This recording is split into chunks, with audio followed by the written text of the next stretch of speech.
He doesn't speak much these days, not because there's nothing to say, but because no one ever really hears him. He's the one who holds space for everyone. Yet when his world starts to fall apart, he disappears into silence. Not out of coldness, but because he doesn't know where it's safe to feel. Cancer season awakens this part of him, the part that feels everything, but shows nothing. And if you don't understand that now, you might miss what this moment is really here to heal. Why Cancer season awakens? Hidden emotional waves. When the sun enters Cancer, it doesn't just shift the external energy. It shines a light on the internal tides we often try to ignore. Cancer is ruled by the moon, the celestial body of emotion, intuition, and memory. And unlike the sun, the moon reveals through reflection. This means that during Cancer season, you're not being asked to shine, you're being asked to feel. And not just to feel what's convenient, but to feel what's been buried. You may find yourself crying without knowing why. Missing people you swore you had let go. Feeling the weight of moments that happened years ago, as if they were unfolding again. This isn't regression, it's emotional intelligence in motion. Cancer season opens the door to your inner world, the places within you that never got to speak. The younger versions of you still waiting to be held. The quiet grief you tucked away so you could keep functioning. The longing for home, not as a location, but as a feeling. These emotional waves come not to drown you, but to wash away what no longer serves. They ask, are you ready to feel what's true beneath the roles you play? Are you willing to stop being strong long enough to be honest? Are you brave enough to listen to the parts of you that don't speak with words? Cancer energy is protective, nurturing, maternal. But like the ocean, it can be fierce in its stillness. The silence can speak louder than chaos. And the healing can be so subtle, you don't even realize it's happening until you're softer, clearer, and finally breathing deeper again. So if you feel sensitive now, you're not broken. You're aligned. Let it rise. Let it move. Let it teach you how to return to yourself. How this energy reactivates your inner child. Cancer season doesn't just bring sentimentality. It reawakens the emotional core of who you were before the world told you how to behave. It touches the foundation of your identity, the place within you that was formed not by logic, but by the emotional environment you grew up in. This is the terrain of your inner child, the raw, unfiltered self that felt deeply, asked big questions, and loved without conditions. As the sun enters Cancer, the light it casts doesn't stay on the surface. It moves inward, downward, into memory, into emotional memory. You may find yourself reacting more than usual, feeling triggered by things that wouldn't normally affect you, longing for safety, gentleness, warmth, and understanding, often without knowing exactly why. That's because your inner child has been stirred. It's the version of you that remembers being ignored when you needed affection, the one that was told to stop crying, to toughen up, to sit still and stay small, the one who didn't get to express sadness, anger, fear, or even joy fully, because the environment around them couldn't hold it. And now, this part of you is rising. Cancer energy doesn't force confrontation. It invites tenderness. It asks you to notice how often you silence yourself before others can, how often you overgive to feel loved, how deeply you crave to be understood without having to explain yourself. This season is not just about emotional awareness. It's about emotional reconciliation, noticing when your current life is being filtered through old survival patterns, the fear of abandonment, the need to please, the resistance to vulnerability, because once it got you hurt. But here's the truth. You're not that child anymore. You are now the guardian of that child, and you have the power to respond differently, to give yourself what was missing, to offer protection without punishment, to say, you're safe with me now. When you honor this process, not by pushing it away, but by allowing it space, you begin to experience emotional liberation. You stop blaming yourself for feelings that were never wrong.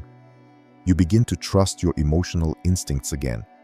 And you make room for softness, not as weakness, but as one of your greatest forms of wisdom. Cancer season reopens the emotional body not to overwhelm you, but to give you a second chance to meet yourself with the love you always deserved. What you're longing for, safety and home, is really telling you. The desire for safety isn't just about a physical space. It's an emotional frequency, an inner signal that something inside you is still searching for a place to land, to exhale, to finally feel held without needing to explain why. During Cancer season, this longing intensifies, not because you're needy, but because this energy pulls you back to the blueprint of what home means on a soul level. You might find yourself yearning for comfort in old songs, past relationships, childhood memories. You may crave deep connection, the kind that doesn't just hear your words, but understands the silence behind them. You may feel suddenly exhausted by spaces where you have to perform, prove, or protect your energy. That's not regression, that's clarity. It's your emotional system telling you, I need rest. I need truth. I need to stop being strong just to survive. This longing for home is your soul's way of pointing to what feels missing, but also to what's possible. It reveals where you've been stretching yourself to feel accepted, where you've been tolerating environments that feel almost safe, but never fully nourishing, where you've mistaken peace for numbness or love for obligation. And deeper still, it may reveal this. You've been searching for a home in people, places, or futures that reflect an emptiness you still carry within. But here's the truth Cancer season offers, one that isn't easy, but necessary. You are the home you've been seeking. Safety isn't always something someone else provides. It's something you learn to cultivate inside yourself, not by isolating, not by shutting down, but by choosing what aligns with your nervous system instead of your ego, by honoring where you feel calm, not just excited, by listening to your body's yes and your heart's no without guilt. This season reveals that the longing for home is really a call back to the places within you that still feel unsafe, the places that need your presence, not perfection. It's not about escaping life. It's about learning how to live in a way that finally feels like yours. So when you feel that ache for home, don't just look around. Look inward. Ask, where do I feel seen without shrinking? Where can I rest without apology? What would it look like to be loyal to that space, starting now? How to protect your heart without building walls. There comes a point in every emotional journey where you realize this. Your heart is tired, not because it's broken, but because it's been open without boundaries. Cancer season brings this truth forward, asking you to examine where you've confused love with overexposure, empathy with self-neglect, and connection with self-abandonment. You've been taught that to love fully, you have to give fully. That to be compassionate, you must make yourself endlessly available.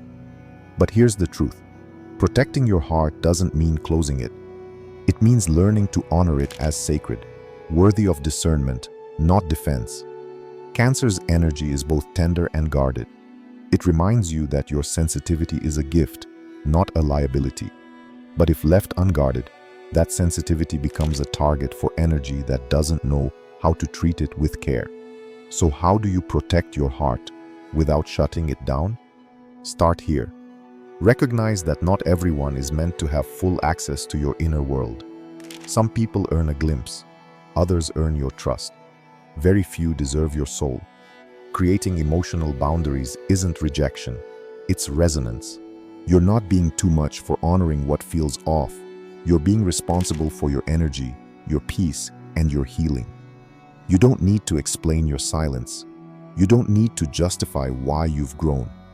You don't need to shrink your emotional intelligence to make others comfortable. You protect your heart by asking better questions. Does this connection nourish me or drain me? Am I choosing this out of love or fear? Do I feel safe or do I just feel needed? Walls are built from fear. Boundaries are built from love. Fear says, never again. Love says, only what aligns. One isolates you, the other frees you. So this Cancer season, learn to hold your heart gently. Let it feel, let it speak, let it rest. But also, let it choose. Because the most powerful protection isn't armor, it's self-respect. And the most powerful love is one that begins with you. And the sacred power of feeling deeply, without shame.